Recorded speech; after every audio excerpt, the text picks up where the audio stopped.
kesempatan kali ini kita akan menyelesaikan masalah program linier menggunakan metode simplex yang direvisi. Baik, sebagai contoh di sini ada masalah program linier yakni maksimumkan Z sama dengan 6x1 ditambah 4x2 dengan fungsi kendala. Yang pertama 2x1 ditambah 2x2 kurang dari sama dengan 30. Fungsi kendala kedua X1 ditambah 2X2 kurang dari sama dengan 20. Fungsi kendala ketiga 4X1 ditambah 2X2 kurang dari sama dengan 56. Dan batasan positif X1, X2 lebih besar sama dengan 0. Untuk menyelesaikan masalah ini menggunakan metode simplex yang direvisi, yang pertama di sini untuk fungsi tujuannya kita tetapkan yakni Z sama dengan 6x1 ditambah 4x2. Kemudian untuk fungsi kendalanya kita ubah menjadi persamaan dan menambahkan variabel slack pada tiap persamaannya. Jadi pada fungsi kendala pertama kita tambahkan dengan variabel slack x3. Kemudian pada fungsi kendala kedua kita tambahkan dengan variabel slack x4. Dan pada fungsi kendala ketiga kita tambahkan variabel slash x5. Untuk selanjutnya perlu kita kenalkan bahwa variabel basis di sini adalah x3, x4 dan x5. Mengapa demikian? Karena variabel-variabel ini hanya muncul pada satu persamaan saja, sedangkan pada persamaan lain dia tidak ada atau bernilai 0. Kemudian untuk X1 dan X2 ini merupakan variabel non-basis. Untuk selanjutnya, untuk menyelesaikan menggunakan metode simplex yang direvisi, ini adalah rumus umumnya. Selanjutnya kita kenalkan ada P1, P2, P3, P5, dan P4 dan juga P5 ya. Oke. Jadi di sini P1 ini merupakan matriks yang berisi koefisien dari variabel X1 pada fungsi kendala. Jadi di sini 2, 1, 4. Kemudian P2 merupakan matriks koefisien dari variabel X2 pada fungsi kendala, yakni 2, 2, 2. Untuk P3 sama, yakni matriks koefisien dari variabel X3 pada fungsi kendala. Jadi 1, 0, 0, dan seterusnya. Kemudian B merupakan matriks solusi ya. Di sini solusi awalnya yakni 30, 20, dan 56 atau nilai yang berada di sebelah kanan sama dengan pada fungsi kendala. Untuk selanjutnya, setelah kita tentukan P1 hingga P5 dan juga B, kita masuk pada langkah kedua, yakni kita tentukan solusi basis layak awal. Yang pertama di sini perlu kita tuliskan adalah XP. XP ini merupakan vektor dari variabel-variabel basis X3, X4, dan X5. Kemudian di sini ada CP, yakni koefisien variabel basis pada fungsi tujuan. Jadi karena pada fungsi tujuan itu tidak ada variabel basisnya, tidak ada X3, X4, dan X5, sehingga koefisiennya adalah 0, 0, dan 0. Oke. Untuk selanjutnya, di sini kita tuliskan P ini adalah matriks dari variabel basis pada fungsi kendala ya. Jadi di sini kita tuliskan P3, P4, P5. Dia menjadi sebuah matriks identitas di mana pada diagonal matriks bernilai 1 dan pada yang lainnya selain diagonal nilainya adalah 0. Sehingga karena B adalah matrik identitas, maka inverse dari B tetap sebagai matrik identitas. Gitu. Nah, untuk matrik identitas ini sesungguhnya kita bisa, kalau kurang yakin ya, kita bisa menghitung menggunakan Excel. Jadi di sini kita tuliskan nilai matriknya 1, 0, 0, kemudian 0, 1, 0, 0, 0, 1. Nah, kemudian kalau kita mau menentukan identitasnya, mohon maaf, kita mau menentukan inverse dari matrik ini, kita tinggal, saya hapus dulu ya, kita tinggal blok aja garis dan kolom yang sama dengan matrik yang mau dicari inverse-nya, kemudian kita tuliskan sama dengan, kita tuliskan matrik inverse gitu ya. Kita cari di sini. Nah, matrik inverse, kemudian kita blok saja di sini. Nah, kemudian kita tutup, kemudian Ctrl Shift Enter. Nah, ternyata sama hasilnya. Dia tetap menjadi matrik identitas. Ini inverse dari matrik identitas adalah matrik identitas. Baik, selanjutnya setelah kita menemukan inverse dari matrik identitas, selanjutnya kita tentukan B bar, di mana B bar ini merupakan hasil kali dari inverse dari matrik basis dikalikan dengan matrik solusi awal atau nilai-nilai matrik yang ada di sebelah kanan sama dengan, sehingga nilainya tetap ya 30, 20, dan 56. Ini juga kita bisa hitung menggunakan Excel. Ini adalah matrik inverse, kemudian maksud saya ini adalah inverse dari matrik basis. Kemudian di sini adalah nilai B 30, 20, dan 56. Kita hitung hasilnya, kita kalikan. Jadi kita hapus dulu ini matriks, hapus dulu, kita blok hasilnya 3 kali 3 dikali matrik 3 kali 1, hasilnya matrik 3 kali 1. Jadi 3 baris 1 kolom. Kita sama dengankan matrik perkalian M multip. Nah, matrik perkalian, kemudian kita blok matrik yang pertama, kita kasih tanda titik koma, atau mungkin yang lain bisa tanda koma. Kemudian kita blok matrik yang kedua, kemudian kita tutup kurung, kemudian Ctrl Shift Enter. Nah, hasilnya tetap sama 30, 20, dan 56. Sehingga B bar di sini 30, 20, dan 56 merupakan solusi awal.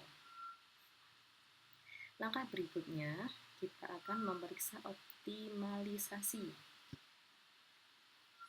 Untuk memeriksa optimalisasi, yang pertama kita tentukan dulu pengali simpleknya. Sini kita notasikan dengan V, yakni V3, 4, dan 5 yang diperoleh. Kenapa 3, 4, dan 5? Ini adalah diambil dari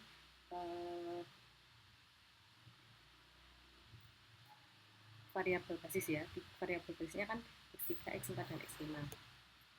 Nah, kemudian ini kita untuk menentukan pengali simplek ini diperoleh dari hasil kali koefisien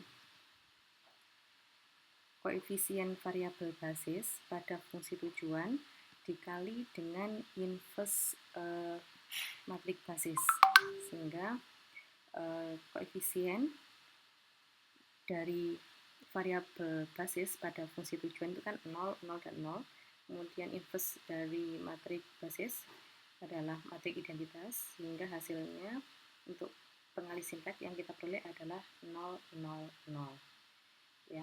Jadi ini kan 0 kali 1 0 ditambah 0 kali 0 tambah 0 kali 0 hasilnya 0. 0 kali 0 0 ditambah 0 kali 1 0 tambah 0 kali 0 0 jadi 0 ya. Oke. Sehingga diperoleh pengali simplexnya 0, 0, 0. Selanjutnya, setelah memperoleh pengali simplex, kita akan menentukan koefisien fungsi tujuan relatif untuk variabel non-basis.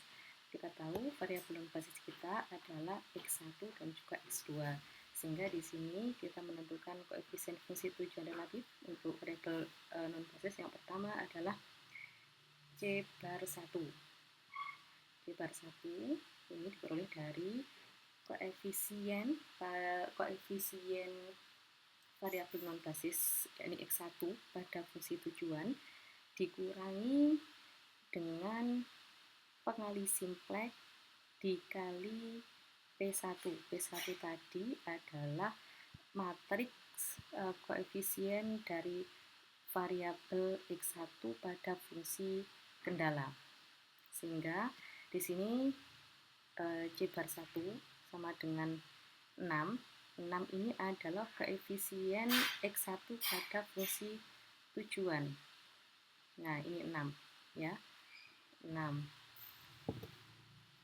dikurangi dengan pengali simplex yang kita peroleh tadi di sini 0, 0, 0, kemudian dikali dengan P1. P1 2, 1, 4 ini koefisien X1 pada fungsi kendala. Hasilnya adalah 6.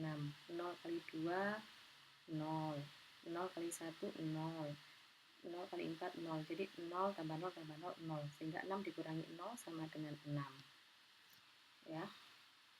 Oke, selanjutnya kita cari koefisien fungsi tujuan relatif untuk variabel non-basis yang kedua yakni X2.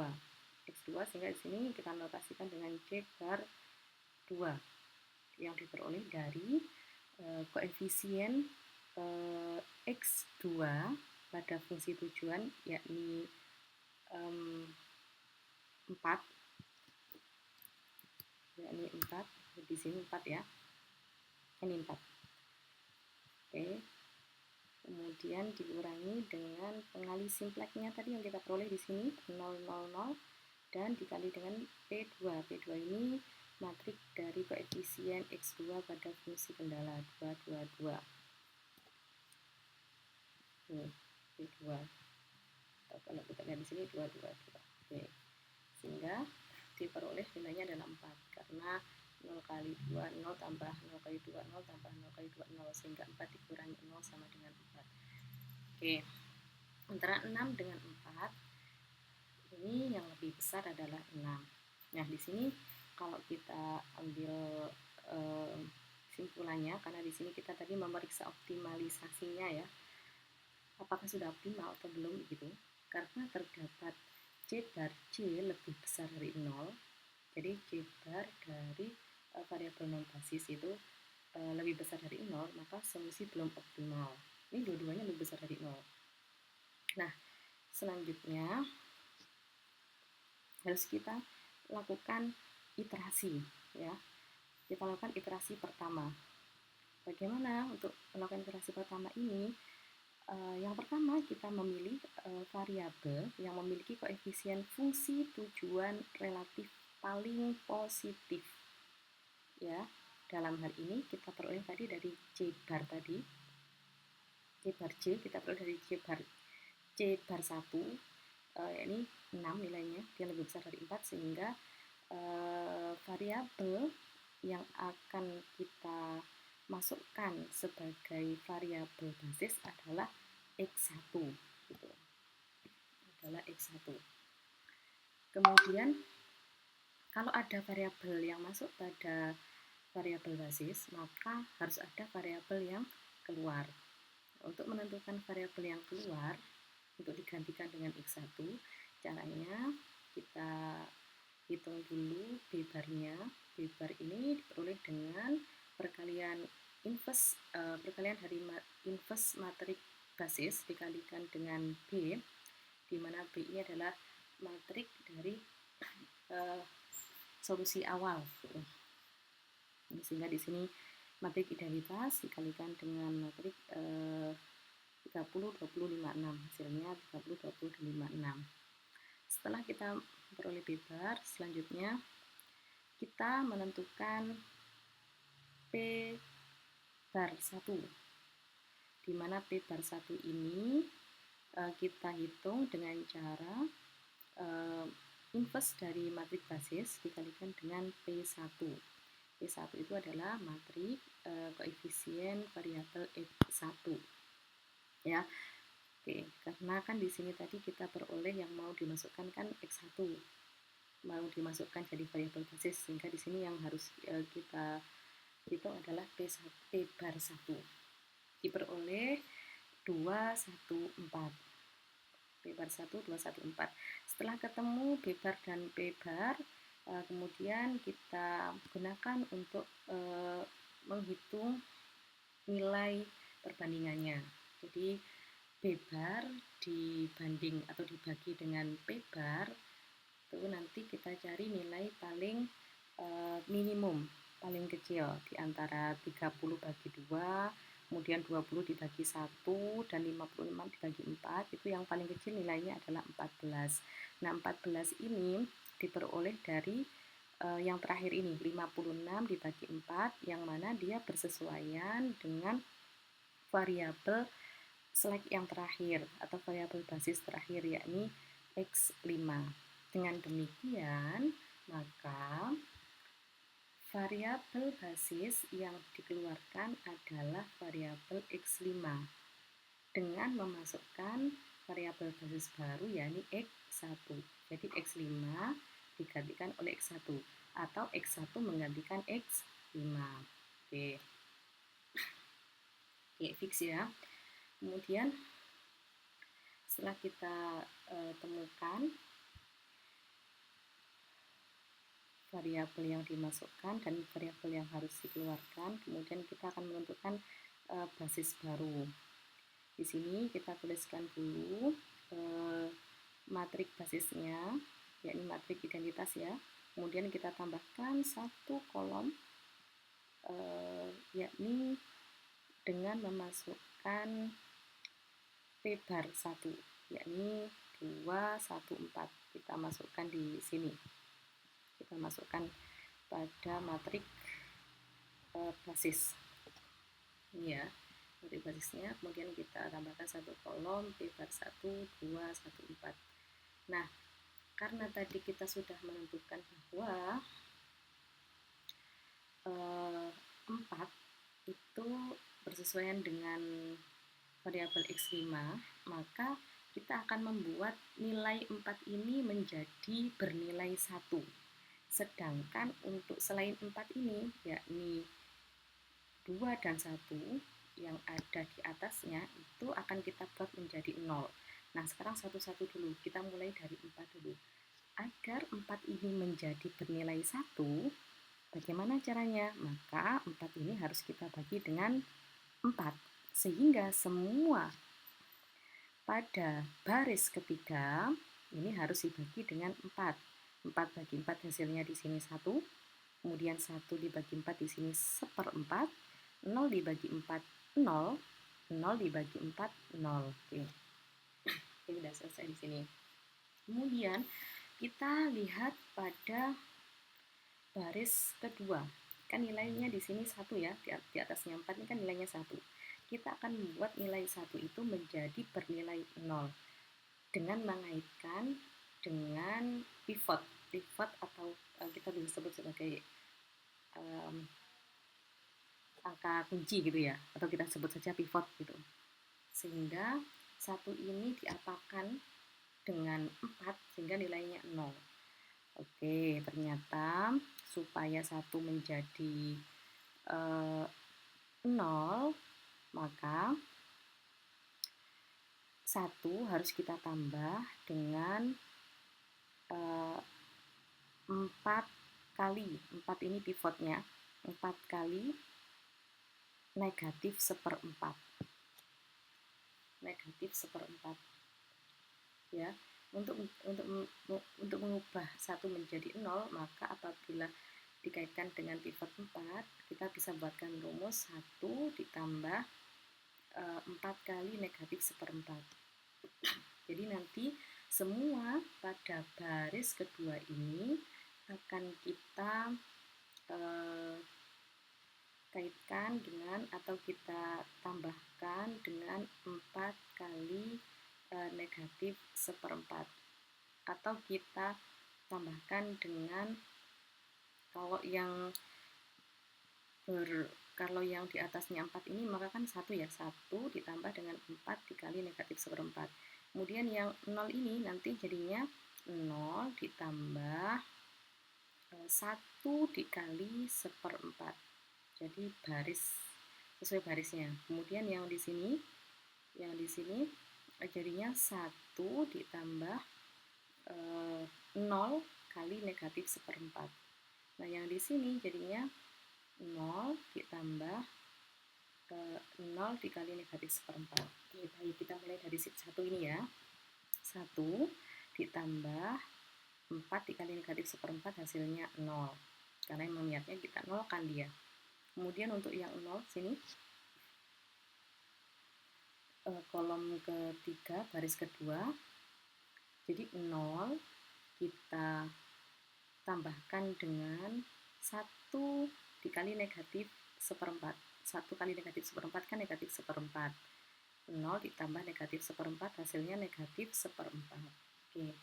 Selanjutnya pada kolom kedua baris kedua ini menjadi 1 ditambah 0 dikali negatif seperempat, atau 0 dikali negatif seperempat dulu sama dengan 0. 1 ditambah 0 sama dengan 1. Yang terakhir di sini 0 ditambah 0 dikali negatif seperempat, hasilnya tetap 0. Oke. Untuk selanjutnya kita fokus pada baris pertama. Supaya 2 menjadi 0 dan kita kaitkan dengan pivot yakni 4, maka nanti 2 ini harus kita tambahkan dengan 4 dikali negatif setengah, negatif 1/2. Jadi nanti baris ketiga ini semua kita kalikan dengan negatif setengah, kemudian kita tambahkan dengan baris pertama. Oke, kita mulai dari kolom ketiga baris pertama yakni 2. 4 dikali negatif 1/2 sama dengan negatif 2, sehingga 2 ditambah negatif 2 sama dengan 0. Kemudian lanjutnya pada kolom kedua baris pertama, kita kesini dulu 1 dikali negatif 1/2, maka negatif 1/2. 0 dikurangi negatif 0 ditambah negatif 1/2 sama dengan negatif 1/2. Kemudian 0 dikali negatif 1/2 hasilnya 0, sehingga 0 tambah 0 sama dengan 0. 0 dikali negatif 1/2 hasilnya 0, sehingga 1 ditambah 0 sama dengan 1. Oke, di sini kita peroleh basis baru ya. Kita peroleh basis baru dengan menghilangkan kolom terakhir atau kolom keempat kita buang, sehingga kita peroleh basis matrik inverse basis baru gitu ya. Matrik inverse basis baru. Jadi kita tidak perlu cari inverse-nya lagi dengan menghilangkan kolom yang tadi, kolom terakhir tadi ini sudah menjadi inverse dari matrik B atau inverse dari matrik basis baru. Selanjutnya kita tuliskan di sini sebagai variabel basis yang baru. Tadi kita harus mengeluarkan X5 dan kita masukkan X1, sehingga di sini variabel basis barunya adalah X3, X4 dan juga X1. Dengan koefisien variabel basis pada fungsi tujuan X3 0, koefisiennya X4 pada fungsi tujuan juga 0, kemudian X1 pada fungsi tujuan adalah 6 ya. Koefisien variabel basic pada fungsi tujuan. Tadi kan kita Z sama dengan 6x1 tambah 4x2. Koefisien dari x1 pada fungsi tujuan adalah 6. Oke, clear. Selanjutnya, kita pada langkah ketujuh adalah mencari solusi baru. Untuk menentukan solusi baru, di sini kita hitung dengan cara matrik dari variabel basis baru, yakni x3, x4, dan x1 itu diperoleh dengan cara mengalihkan inverse dari matrik basis baru dikalikan dengan nilai atau matrik solusi awal. Oke, ini inverse dari matrik basis baru yang kita ambil dari sini tadi, ini ya. Kemudian dikalikan dengan solusi awal 30, 20, dan 56. Nah, ini kita kalikan hasilnya 2, 6, dan 14. Nah, ini kita tidak perlu repot-repot, kita juga bisa menggunakan Excel. Kita tuliskan saja di sini inverse dari matrik basis barunya. Ini 1, 0, negatif setengah, 0, 1, negatif seperempat, 0, 0, seperempat. Kemudian di sini kita tuliskan juga matrik solusi awalnya 30, 20, dan 56. Kemudian kita kalikan matrik ini dengan cara ini, saya terus dulu. Jadi 3 kali 3 dikali matrik 3 kali 1 hasilnya kan 3 kali 1 ya, sehingga kita di sini kita blok 3 baris 1 kolom.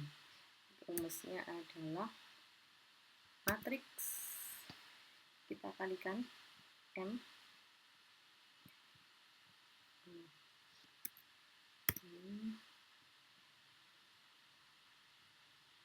multiply dikalikan, kemudian kita blok matriknya, titik koma, ada yang koma saja, kita blok lagi matrik yang pengalinya, lalu kita tutup, Ctrl Shift Enter. Nah, udah sini muncul hasilnya 2, 6, dan 14. Ini kita tuliskan di sini 2, 6, dan 14. Oke, selanjutnya setelah ketemu XB baru, koefisien setelah ketemu nilai variabel basis barunya 2, 6, dan 14, artinya x3 sama dengan 2, x4 sama dengan 6, dan x1 sama dengan 14. Kemudian kita bisa menentukan solusi barunya, yakni Z. Z sama dengan CB, koefisien dari variabel basis pada fungsi tujuan dikali dengan matrik inverse basis baru dikalikan dengan B, solusi awal. Sehingga di sini koefisien dari variabel basis baru x3 koefisiennya 0 pada fungsi tujuan, x4 koefisiennya 0 pada fungsi tujuan, dan x1 koefisiennya adalah 6 pada fungsi tujuan. Ini adalah inverse dari matrik basis baru yang kita ambil di atas. Kemudian ini adalah matrik solusi awal ya, 30, 20, dan 56. Nah, ini kita kalikan, jadi ini sama aja, kita mengalikan 006, kita kali dengan 2, 6, 14, hasilnya sama dengan 84. Jadi 0 kali 2, 0, ditambah 0 kali 6, 0, ditambah 6 kali 14 sama dengan 84. Nah, ini adalah solusi baru. Solusi barunya adalah 84. Nah, selanjutnya kita kembali ke langkah ketiga. Kita tadi sudah pada langkah ketujuh ya, solusi baru. Kemudian kita kembali ke langkah ketiga, memeriksa optimalitasnya. Dengan langkah yang pertama, menentukan pengali simplex. Pengali simplexnya ini sudah ada yang ganti, tadi si 5 kita ganti dengan si 1, sehingga di sini pengali simplexnya adalah koefisien dari variabel basis baru itu 006 dikali dengan inverse matrik basis baru. Hasilnya adalah ini ya, 0 kali 1 ditambah 0 kali 0 ditambah 6 kali 0, hasilnya 0. 0 kali 0 ditambah 0 kali 1 ditambah 6 kali 0, hasilnya 0. Nah yang terakhir 0 kali negatif setengah, 0 dikali negatif setengah ditambah 0 dikali negatif seperempat, 0 ya, ditambah 6 dikali 1/4, yakni 6/4. Sehingga pengali simpleknya adalah 0,06/4. Selanjutnya, pengali simplek ini kita gunakan untuk menentukan koefisien fungsi tujuan relatif untuk variabel non-basis. Nah, sehingga variabel non-basisnya, karena X1 tadi sudah masuk sebagai variabel basis, sehingga yang masuk sebagai variabel non-basis adalah X2 dan X5. Sehingga di sini kita tentukan C barnya adalah C bar 2 dan juga C bar 5. C bar 2 di sini koefisien dari variabel X2 pada fungsi tujuan adalah 4. 4 kita kurangi dengan pengali simplek yang kita hitung tadi, dikalikan dengan P2. P2 adalah matrik koefisien X2 pada fungsi kendala. 2, 2, 2. 0 kali 2, 0 ditambah 0 kali 2, 0 ditambah 6/4 kali 2, hasilnya sama dengan 3. Nah, 3 ini bersesuaian dengan X2. Selanjutnya, C bar 5, ini artinya koefisien variabel X5 pada fungsi tujuan. 0 ya, 0. Dikurangi dengan pengali simplek tadi, 0,06/4. Kita kalikan dengan P5. P5 adalah koefisien dari variabel X5 pada fungsi kendala 001 ya. Sehingga di sini diperoleh hasilnya 0 kali 0 ditambah 0 kali 0 ditambah 6/4 kali 1. Hasilnya jadinya kan 0 dikurangi kan, hasilnya negatif. Sehingga di sini hasilnya negatif 3/2. 3/2 dari 6/4 disederhanakan jadi 3/2. Saya ulangi lagi di sini. Ini untuk C bar 2 ini 4 dikurangi ya. Ini 0 tambah 0, 0, 6/4 kali 2. Hasilnya sama dengan 3. Sorry, ini 3 dikurangi, 4 dikurangi 3 sama dengan 1. 4 dikurangi 3 sama dengan 1. Oke. Selanjutnya kita cek dulu, karena terdapat C bar C lebih besar dari 0, maka solusi belum optimal. Ini yang lebih besar dari 0 ada ini 1 ya. Ini bersesuaian dengan X2. Sehingga kita masuk pada iterasi 2 karena masih ada yang positif gitu. Belum optimal, kita masuk pada iterasi 2 dengan memilih variabel yang memiliki koefisien fungsi tujuan relatif paling positif, ya ini X2. 1 ini X2 ya. Kemudian setelah ketemu X2-nya, kita tentukan variabel yang harus keluar, variabel basis yang kan ada yang masuk, harus ada yang keluar. Caranya sama, kita lanjut pada langkah kelima, menentukan B bar ya, yakni B inverse baru dikalikan dengan solusi awal. Ini juga bisa kita hitung menggunakan menggunakan Excel. Ini tadi kan sudah kita peroleh ya dari sini. Ini kita ambil saja di sini dari sini. Ini 2614. Ini 2614 hasil kalian kita tadi. Ini 2614. Oke, P bar-nya sudah ada, tinggal ambil dari atas. Kemudian P bar 2-nya tinggal matrik basis inverse-nya dikali P2. Ya sama ya, kita ubah dulu ke sini pakai Excel bisa 1, 0, negatif setengah, 0, 1, ini kan ya, negatif 1/4, 0, 0, 1/4. Kemudian 2, 2, 2. Berikutnya 2, 2, 2. Kita kalikan. Jadi matrik perkalian, matrik dikalikan. Ini kita hapus dulu ya. Ini kita blok, kemudian kita kali sama dengan M matrik perkalian matrik. Nah, ini perkalian matrik. Kemudian kita blok. Nah, kita kasih titik koma atau ada komputer lain yang pakai koma saja. Kemudian kita blok matrik yang lain. Kita tutup, kemudian kita Ctrl Shift Enter. Nah, ketemu nilainya 1, 1,5 dan setengah. 1, 1,5 kan 3/2 ya, dan setengah itu bisa kita tulis 1/2. Oke, setelah ketemu P bar 2 nya, kemudian kita mau menentukan variabel yang paling ya, hasil perbandingan antara B bar dengan P bar yang paling kecil. Jadi di sini 2 dibagi 1, 2 bagi 1, 2. Terus 6 dibagi 3/2. 6 bagi 3/2 kan sama dengan 4 ya. Kemudian 14 dibagi setengah sama dengan 28. Maka yang paling kecil adalah nilainya 2. 2/1. 2 ini yang pertama, berarti ini bersesuaian dengan X3. Karena yang pertama kan X3, X4, X1. Berarti gitu. Sehingga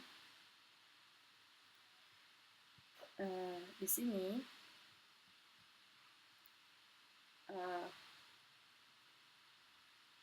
kita masukkan pada basis baru. Untuk kita tentukan basis baru dengan masukkan inverse basis baru yang tadi ya. Kita tambahkan satu kolom, memasukkan nilai P bar 1, 3/2 setengah. Dengan 1 ini sebagai pivot ya, 1 pivot karena hasil perbandingannya nilainya paling kecil, ya bersesuaian dengan X3. Nah, X3 ini nanti harus keluar, kemudian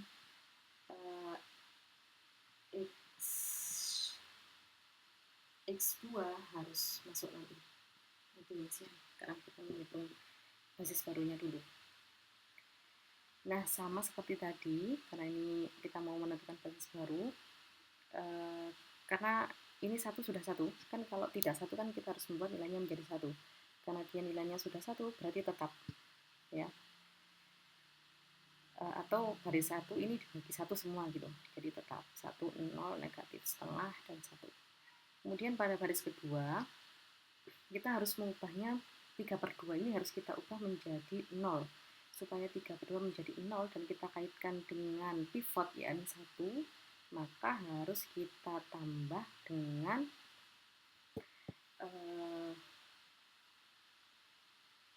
1 ini kita kalikan dengan kebalikannya 3/2, yakni 2/3.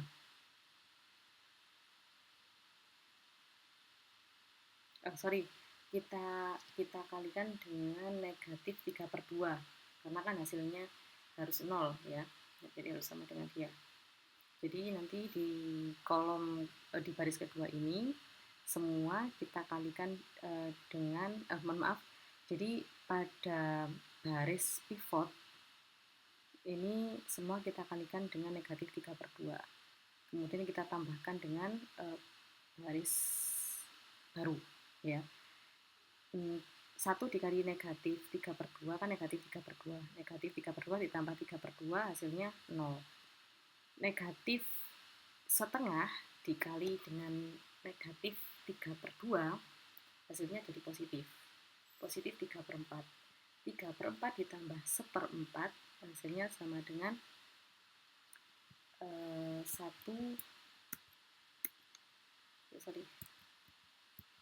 3/4 ditambah dengan negatif 1/4 jadinya setengah ya, jadinya setengah. Kemudian 0 dikali negatif 3/2 0, 0 ditambah 1 1. Kemudian yang di sini 0 dikali 3/2 dikali negatif 3/2 negatif 3/2. Negatif 3/2 ditambah 0 negatif 3/2. Oke. Untuk baris kedua aman. Kemudian sekarang kita perhatikan baris ketiga. Yang ini setengah ini harus kita ubah menjadi 0, sehingga nanti 1 pada baris pivotnya harus kita kalikan dengan negatif setengah. Negatif setengah kali 1 negatif setengah. Negatif setengah tambah setengah hasilnya 0. Kemudian negatif setengah kali negatif setengah positif seperempat. Positif seperempat ditambah seperempat hasilnya setengah. 0 dikali negatif setengah 0. 0 ditambah 0, 0. 1 kali negatif setengah hasilnya negatif setengah. Negatif setengah tambah 0, negatif setengah. Nah, ini dengan menghilangkan kolom terakhir ini menjadi inverse basis baru, ya, inverse basis baru. Jadi nggak usah repot-repot menjadi inverse lagi. Ini sudah menjadi inverse basis baru.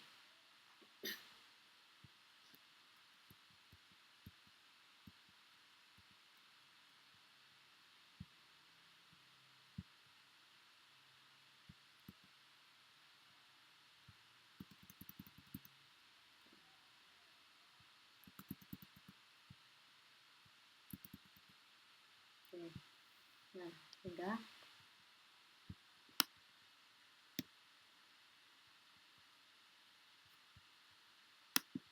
Oke, ini sudah menjadi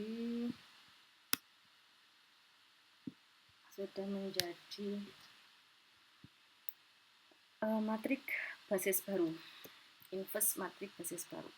Kemudian di sini variabel basis barunya tadi kita memasukkan X2 dan kemudian mengeluarkan X3, sehingga di sini kan tempatnya X3 ya, kita keluarkan X3, kita masukkan X2, X4 tetap, dan di sini tadi X1.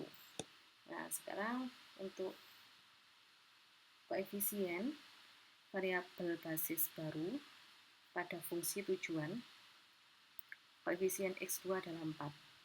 Koefisien dari X4 pada fungsi tujuan adalah 0, dan koefisien dari X1 pada fungsi tujuan adalah 6.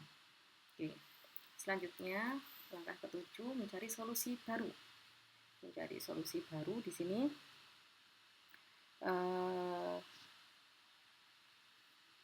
variabel basis barunya X2, X4, dan X1 ini kita hitung dengan cara mengalihkan inverse basis baru dengan matrik solusi awal.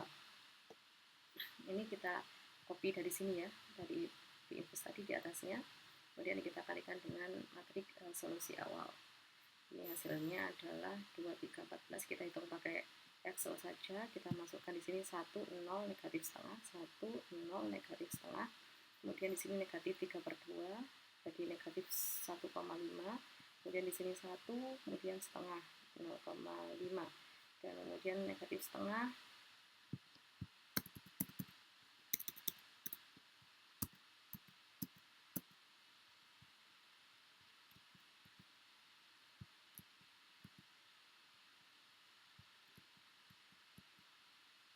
dan kemudian di sini negatif setengah, negatif 0,5, 0, dan juga 0,5. Kemudian 30, 20, dan 56. 30, 20, dan juga 56. Kita hitung seperti tadi, perkalian matriks, jadi matriks multiple.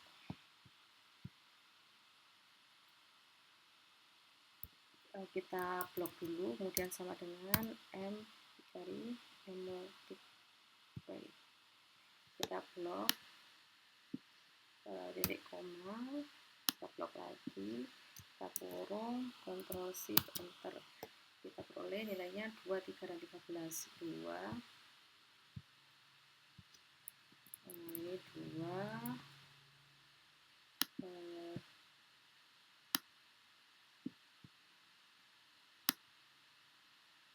2, 3, dan 13. Jadi X2 sama dengan 2, X4 sama dengan 3, dan X1 sama dengan 13.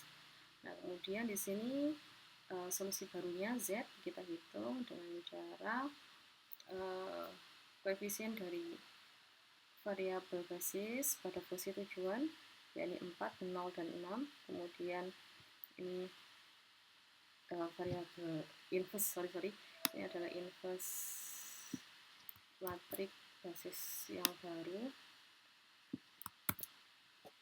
Kita kalikan dengan solusi awal 30, 20, dan 50.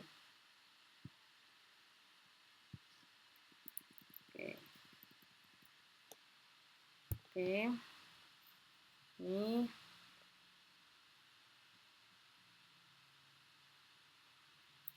kita tinggal kalikan 4, 0, dan 6.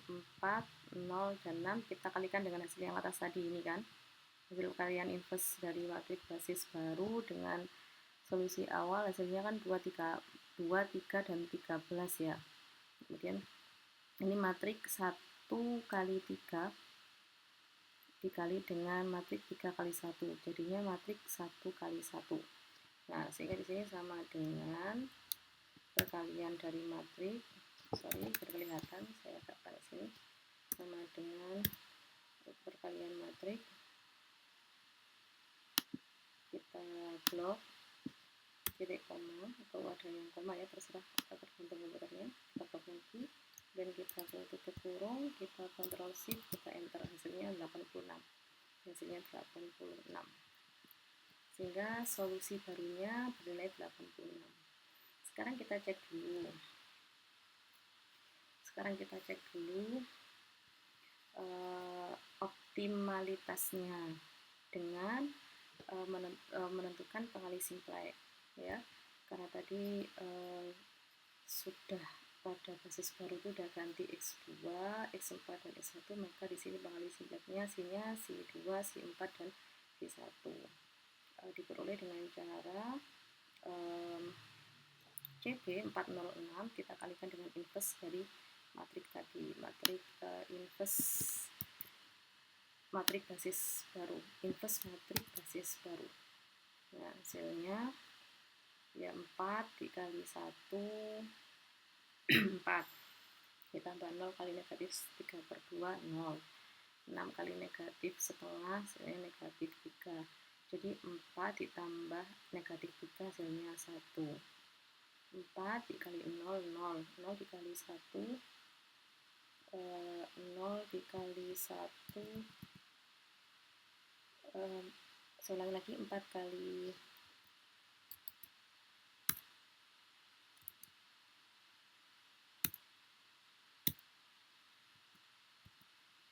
saya ulangi lagi 4 dikali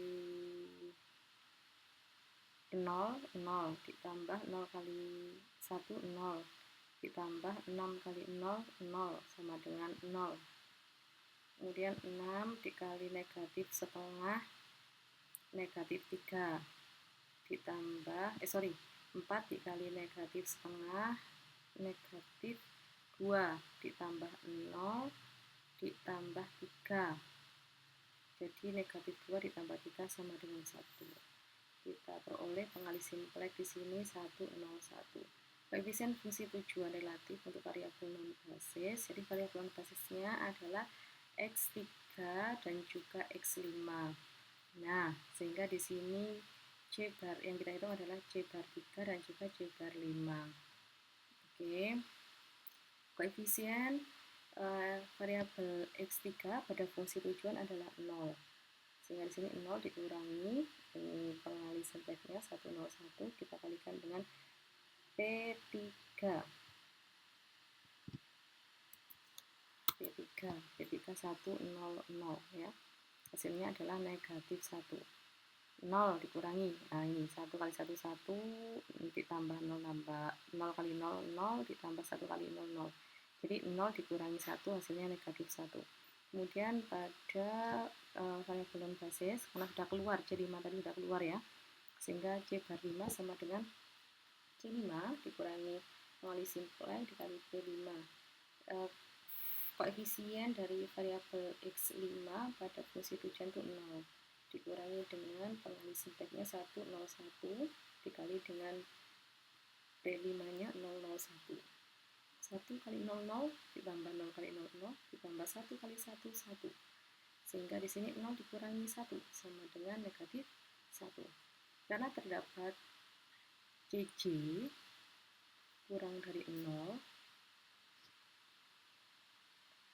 karena semua ya, karena semua C bar J kurang dari 0, maka solusi sudah optimal. Sehingga solusinya di sini adalah 86, nilai Z maksimumnya adalah 86 dengan nilai X1-nya 13, X2-nya 2, dan X4-nya adalah 3. Oke.